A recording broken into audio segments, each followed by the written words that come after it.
कई सालों पहले की बात है। एक गांव में युधिष्ठिर नाम का एक कुमार रहा करता था। दिन में वह मिट्टी के बर्तन बनाता था और जो भी पैसे मिलते थे उनसे शराब खरीद कर पी लेता था। एक रात वह शराब के नशे में अपने घर लौट रहा था। वह इतना नशे में था कि ठीक से चल भी नहीं पा रहा था।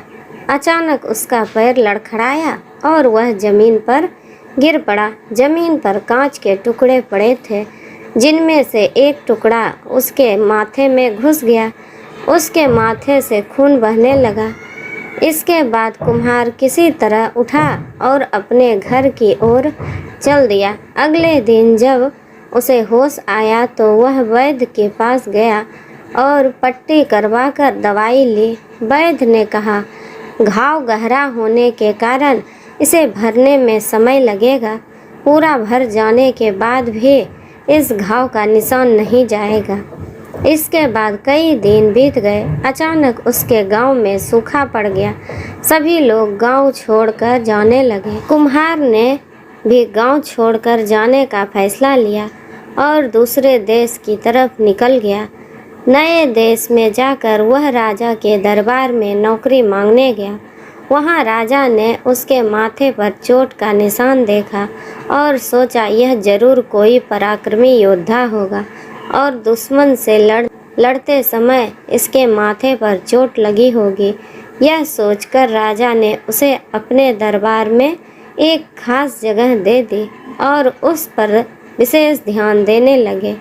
यह देखकर राजा के दरबार में मौजूद राजकुमार, सेनापति और अन्य मंत्री उससे जलने लगे। ऐसा कई दिनों तक चलता रहा। एक दिन शत्रुओं ने राजा के महल पर हमला कर दिया। राजा ने अपनी पूरी सेना को युद्ध के लिए तैयार किया। उसने युधिष्ठिर से भी युद्ध में जाने के लिए कहा। युधिष्ठिर जब युद्ध भूमि की तरफ जा रहा था तो राजा ने उससे पूछा कि उसके माथे पर यह चोट किस युद्ध में लगी है। इस पर कुम्हार ने सोचा कि अब वह राजा का भरोसा जीत चुका है और अब अगर वह राजा को सच बता देगा तो कोई समस्या नहीं होगी। यह सोचकर उसने राजा से कहा, राजन, मैं कोई योद्धा नहीं हूँ, मैं तो एक साधारण सा कुम्हार हूँ। यह चोट मुझे किसी युद्ध में नहीं बल्कि शराब पीकर गिरने के कारण लगी थी। कुम्हार की यह बात सुनकर राजा को बहुत गुस्सा आया। उसने कहा, तुमने मेरा विश्वास तोड़ा है और मुझे छल कर दरबार में इतना ऊंचा पद पाया है। निकल जाओ मेरे राज्य से।